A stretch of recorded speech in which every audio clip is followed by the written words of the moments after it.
we have a lot of demonstrations in the United States opposing the policy in Gaza and what the Biden administration is doing in supporting the Netanyahu administration.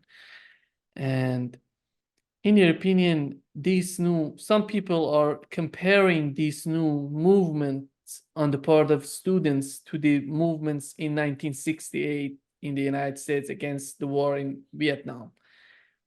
What's your take on what's going on in the United States? It's different, Nima. I remember, for instance, in 68, I was 14.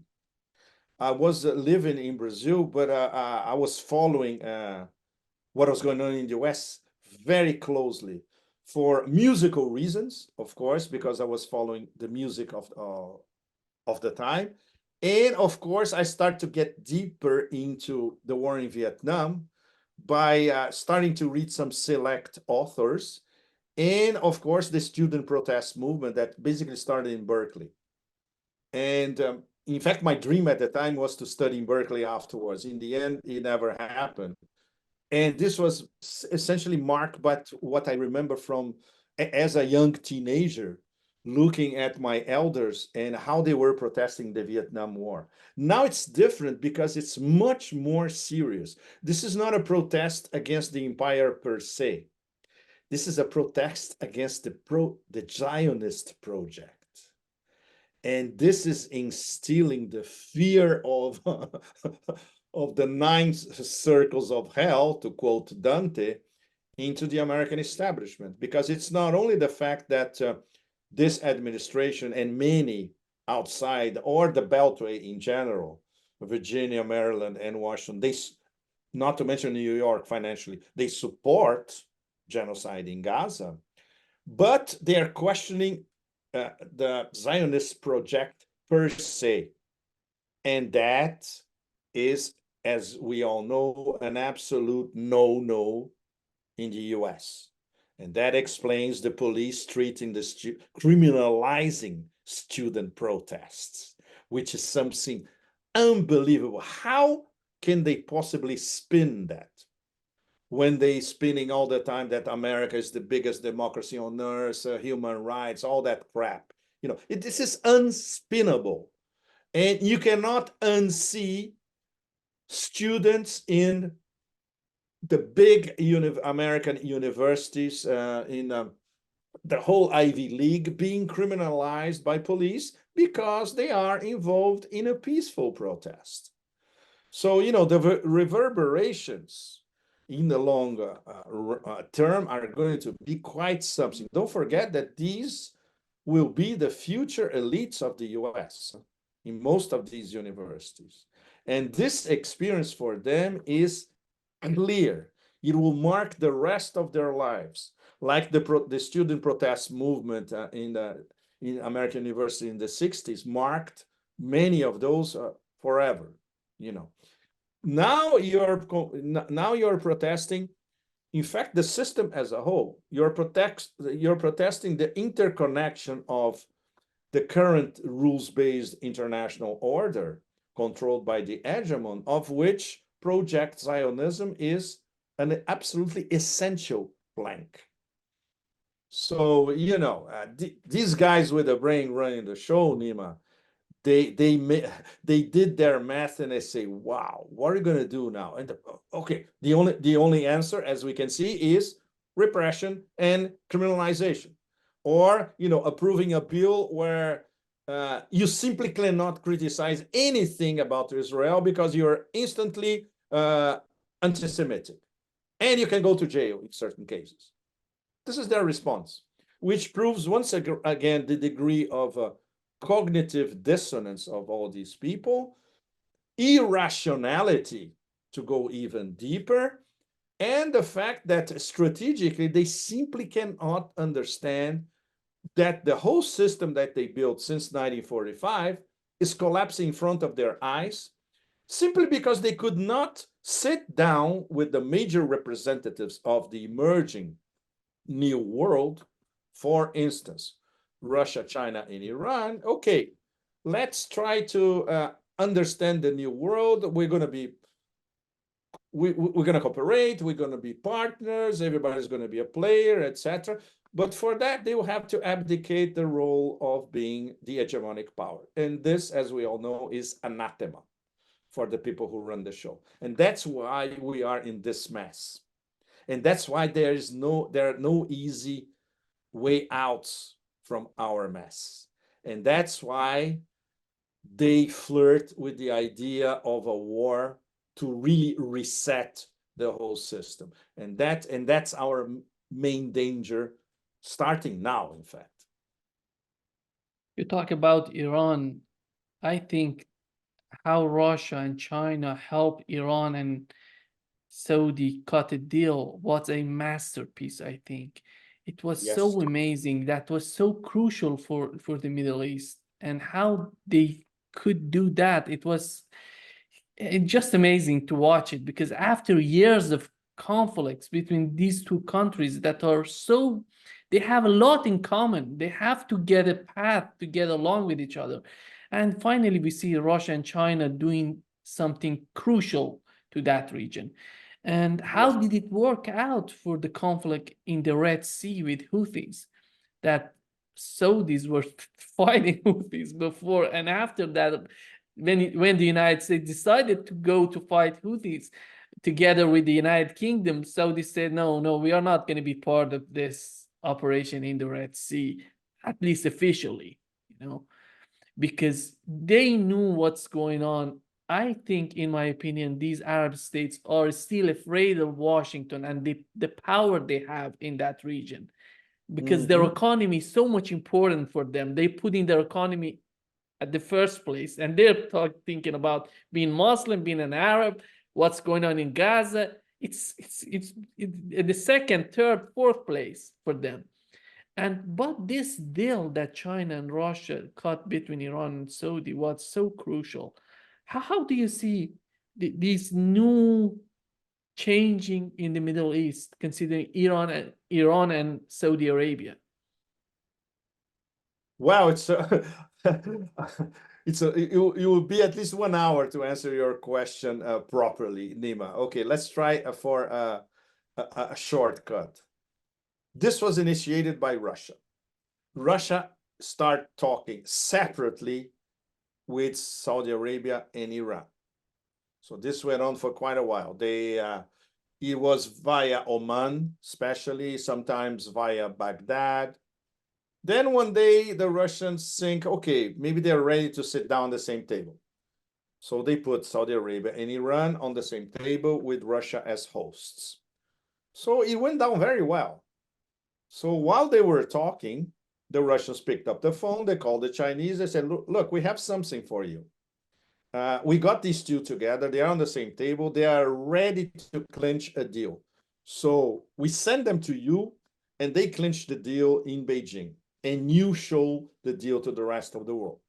The Chinese picked up the ball, organized a beautiful ceremony, talked to both of them before. They are together in the historic photo. So the merit in the end was Chinese, but the merit was by the Russia-China strategic partnership. That's how it developed. That's the beauty of it. Obviously, nobody in Washington understood that. First of all, because coming back to the beginning of our conversation, they don't understand how the Russia-China strategic partnership works.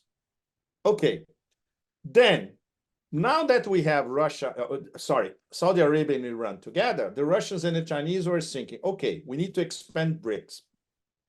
Who are the most important candidates for the BRICS 10, which was BRICS 11 with the stupid Argentina pulled out? Iran and Saudi Arabia. So Russia and China were thinking, okay, strategically, we bring Iran and Saudi Arabia, but we also bring the Emirates, which are very important as an energy producer. And we also bring Egypt, which is important as a new African partner inside BRICS, and is also strategically located. Obviously, to convince the Indians was extremely difficult. The only ones on the planet who could do it, and they did, they pulled that off, Russia. So now we have BRICS 10. We have BRICS 10, and we have, at the same time, the genocide in Gaza. The difference is, even if MBS and MBZ in Saudi Arabia and the Emirates would be tempted to be on the side of the Americans and not to do anything, in fact, basically approving what Israel was doing, at the same time, now they are members of BRICS 10. And we all know the BRICS 10 leaders' position on Gaza, Russia, and China. And they have said it over and over again. There's got to be a ceasefire. We are against these genocidal policies, let's put it this way, to be diplomatic. And we need to fight for the establishment of a sovereign Palestinian state. In fact, you could say that this is the official BRICS 10 position, not only Russia and China. So Iran, of course, is behind it. Saudi Arabia and the Emirates would have to comply with that. And that explains their extremely uneasy position of not doing anything practically, not raising a single finger to help Palestinians in Palestine as a whole, but at the same time, they're not doing anything against them. And they're not supporting Israel. And this so-called counter New Silk Road, the IMEC treaty, which was an American invention to have European Union, Israel, Saudi Arabia, United Arab Emirates, and India linked by a sort of connectivity corridor, maritime and overland. This thing is dead. The BRICS, the leaders of the BRICS, Russia and China, we're going to talk to Saudi Arabia and Emirates. Look, if you get into this, you're going to be in trouble here. We can even throw you out, which is something that they don't want, especially Saudi Arabia, Nima. And this,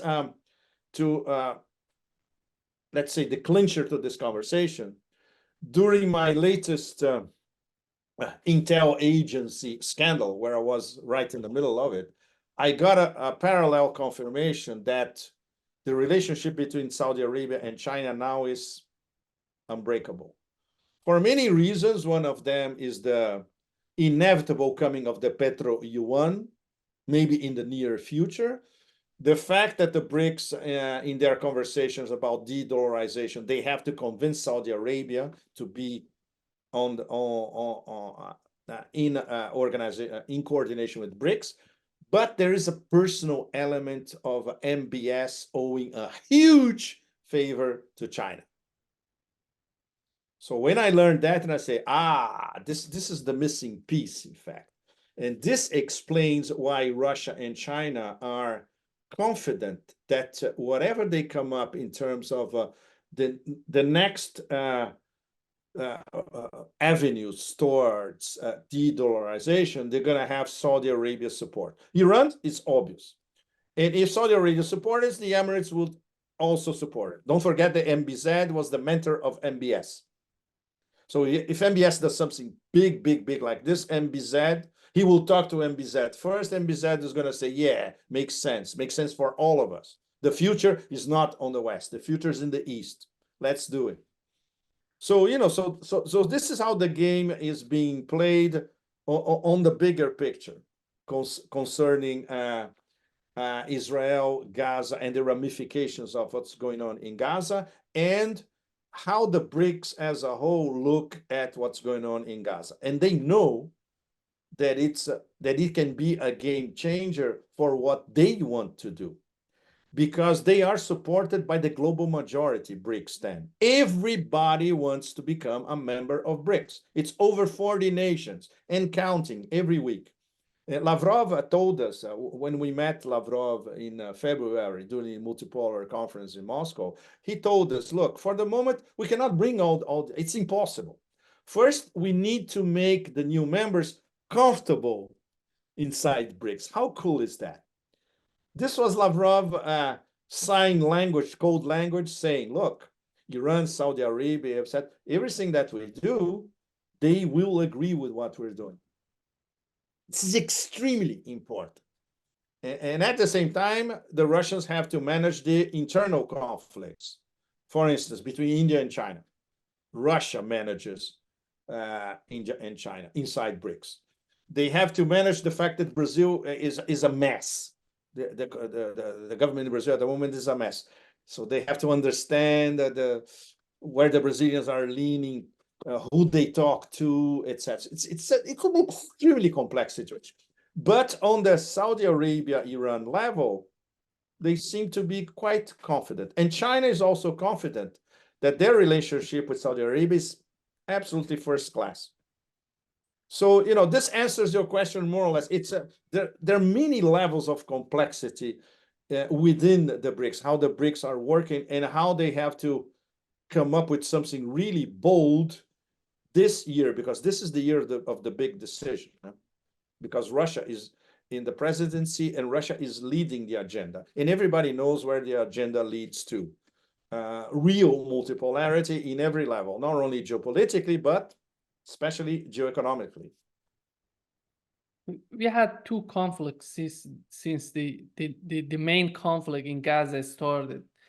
And we had the conflict in the Red Sea between the United States and the United Kingdom on one side and Houthis on the other side.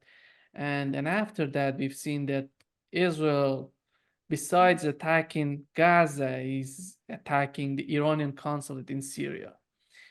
And that was huge, because it was the first time they were attacking an Iranian consulate that is so much against international law. And after that, Iran decided to respond. And they said before 72 hours, they said, we're going to respond to you. They talked with Americans beforehand, before attacking Israel. They wanted Americans to know what they're going to do, but they didn't tell the details to Americans. But we know that Iran put it out before attacking Israel. And after they attack Israel, and the way they attacked Israel, how did you find the response coming from Iran to Israel? And I think the response was to Israel and the United States, not just to Israel. How did you find that these interactions between Iran and Israel? I wrote extensively about this, Nima. I especially for the Credo in Beirut, detailing how measured was the response, the fact that it had to be rational, plausible, not aggressive, politically streamlined, and at the same time very effective. And they pull it off. It was masterful in terms of the organization and the execution. All the targets were hit that they wanted to hit. The fact that it came in 3 layers, and obviously the Americans and the Israelis didn't see it coming, also speaks volumes. So strategically was very well organized. And of course, it took a while because, of course, they were examining the options and they were also talking to the Americans. I published that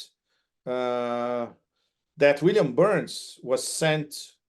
In fact, he sent himself to Oman to talk to an Iranian delegation in Oman. And they talked face to face. And Burns said, look, we understand that you need a response. Can you tell us what you're planning? And the Iranians said, well, it's going to be more or less symmetrical. Maybe it's going to be an embassy or a consulate, or it could be a military installation. And don't forget, Burns, head of the CIA. So we have the CIA talking to Iran directly in Oman. This is enormous. And Burns essentially said, okay, as long as you don't hit our bases and you don't hit civilians, go ahead. So there was an understanding before between, I wouldn't say directly the cadaver, the walking corpse administration but between the CIA and Iran. And this is very, very big, because some people at the CIA actually know how the game is played, and they respect your opponent when it's possible to have a dialogue. So they reached an agreement, an understanding, and both sides fulfilled the agreement. There is no American response after the Iranian response, of course, and the Iranians stuck to what they had told the CIA. Military targets, no civilian casualties. So it was a diplomatic masterpiece. Absolutely no doubt about that. And everybody was stunned, starting with the Israelis, because they were publicly humiliated in front of the whole planet.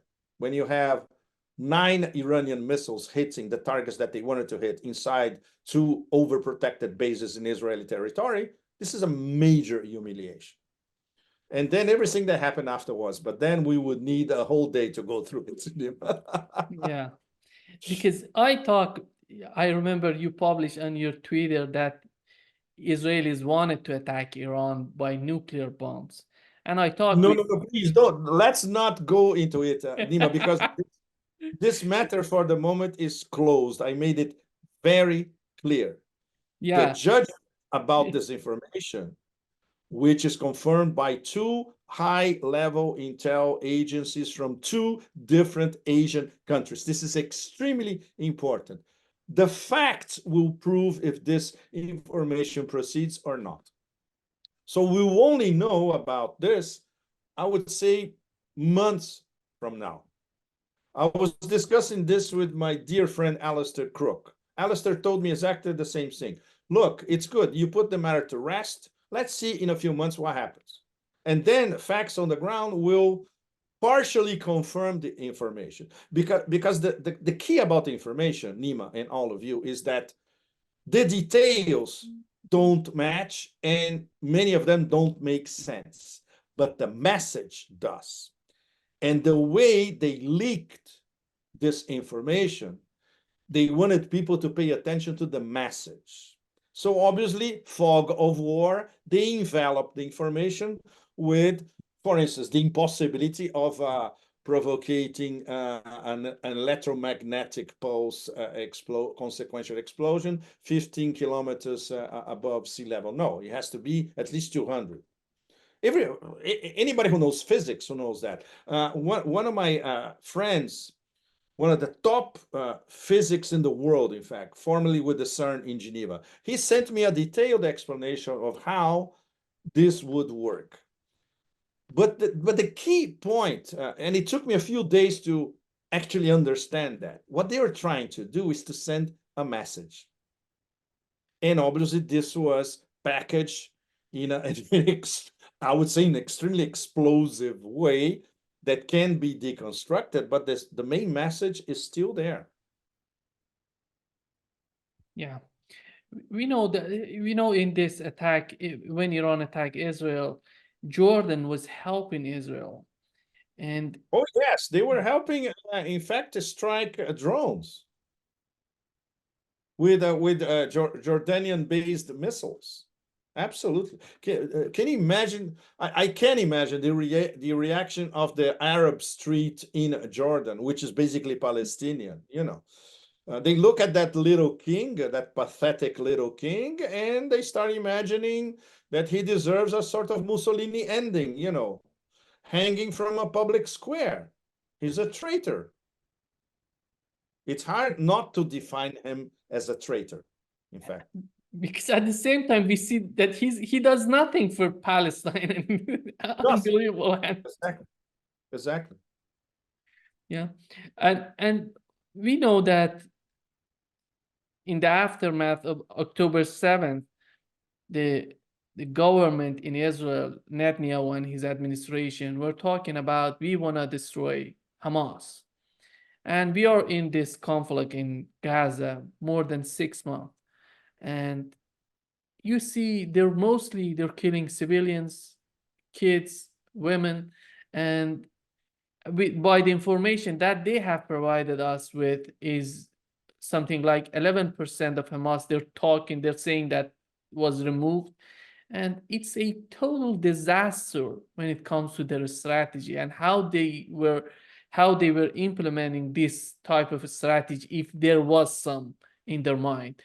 And in your opinion, right now in Gaza and what we're seeing, considering the situation, the position of Israel in the world, in the United States, in Europe, we know that in Europe, public opinion is totally against Netanyahu, but the European leaders are, we know that they're connected with Washington. That's why we don't see anything coming out of Europe, considering that. Exactly.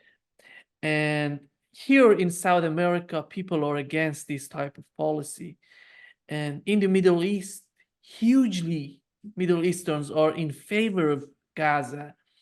And we see a total disaster on their part of strategy, on the strategy of the Netanyahu and his administration. We've seen that Turkey was sanctioning Israel. They started with 54 products. They put some restrictions. Right now, they're cutting everything. They don't have any sort of export to Israel. The situation is getting worse for Israel in that region. And we know that the American empire is not going to last forever for Israel.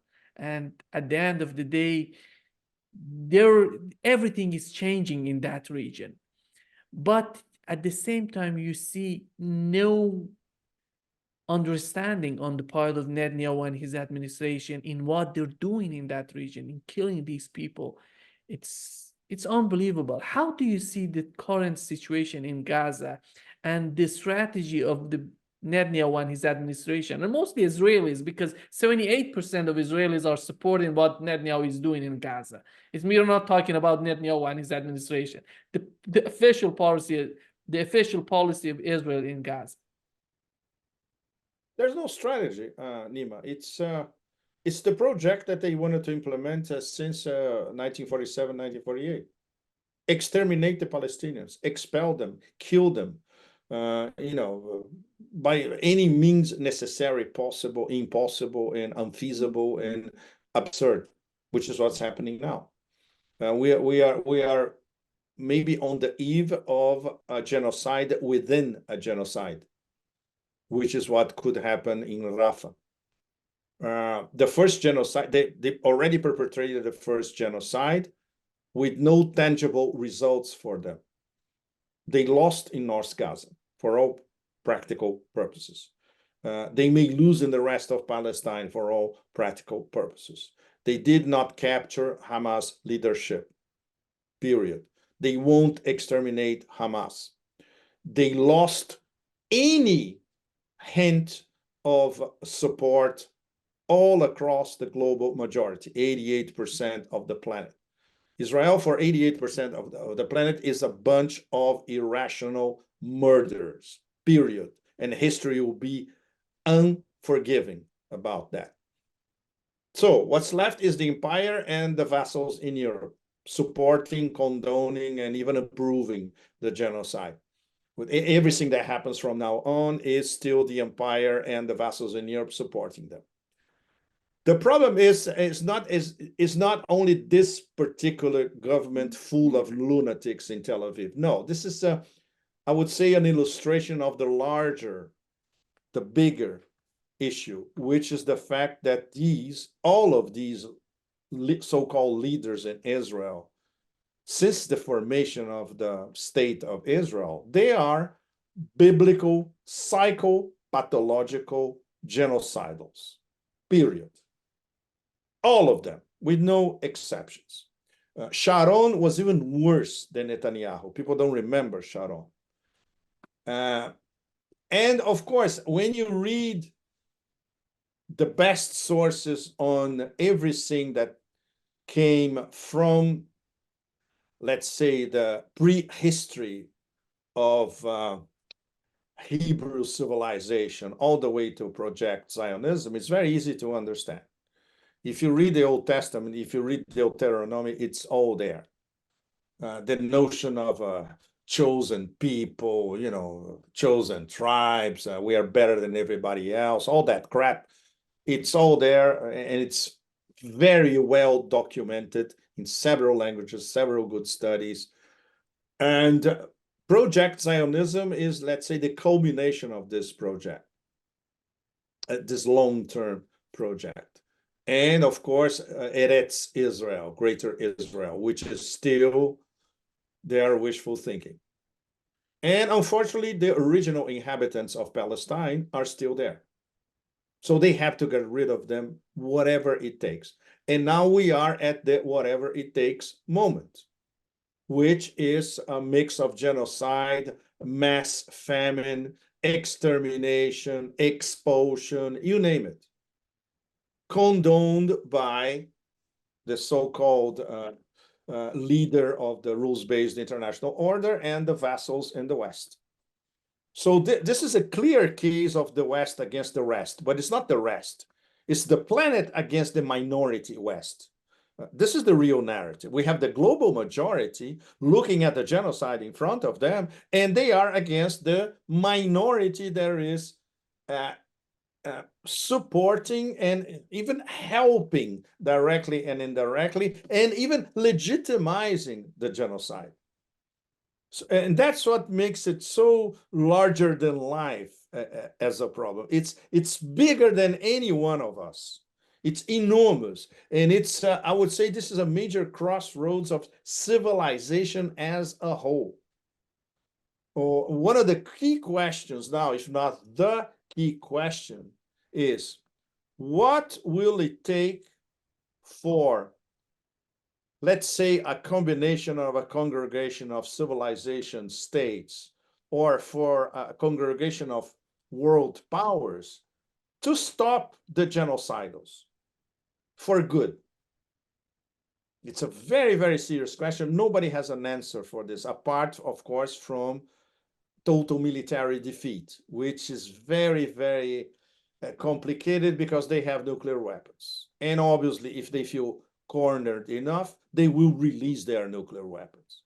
So we are dealing with these biblical psychopathological genocidals. They are as dangerous as it gets in a world as ours, where everything is interconnected. Because whatever they do, the interconnections are going to be global, not only West Asia, not only Asia, but the whole planet will be involved, you know.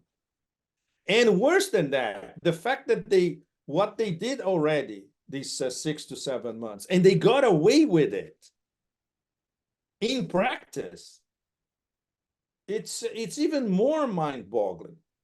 Can you imagine if okay, I don't want to single out anyone. Can you imagine if a country in Africa or in anywhere in Asia was doing this?